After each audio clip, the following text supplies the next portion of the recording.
আসসালামু আলাইকুম, সবাই কেমন আছেন? আমি ভাই ভাই জেনারেলের সিও সচিব চেয়ারম্যান মহাপরিচালক মোহাম্মদ আনিস ইসলাম প্রতীক বলতেছি। ঈদুল আজহা এসে গেল।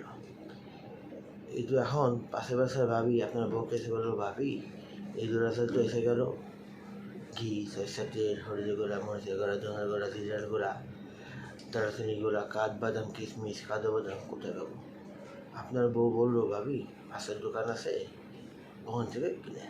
সাথে সাথে আপনার ছেলে, জামাই, মেয়ে এসে বললো, না আমরা প্রত্যেক বছর কিনে খাই ভাই ভাই জেনারেল হাউস থেকে, খাঁটি মানের খাঁটি পণ্য।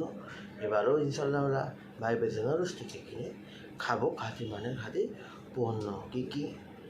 ঘি, সরিষার তেল, হলদি গুঁড়া, মরিচের গুঁড়া, ধনের গুঁড়া, দারচিনি গুঁড়া, কাঠবাদাম, কিশমিশ, আর বোখারা, এগুলো আমরা ভাই ভাই জেনারেল হাউস থেকে কিনে খাবো। এবারে ভাই ভাই জেনারেলের পণ্য দিয়ে হয়ে যাক ঈদুল আজহারের রান্না, আর চা এক চুমুক খাবো, আর টাস করে আমরা গরু মাংস এবং খাসি মাংস বানাবো।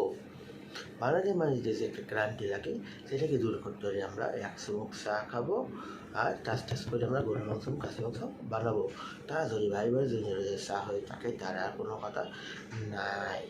এবার ঈদুল আজহারের রান্না ভাই ভাই জেনারেলের পণ্য দিয়ে হয়ে যাক। ঈদুল আজহা কিন্তু এসে গেল, আমরা ইনশাল্লাহ আদা করে ফেলবো। সবাই ভালো থাকবেন। আসসালামু আলাইকুম।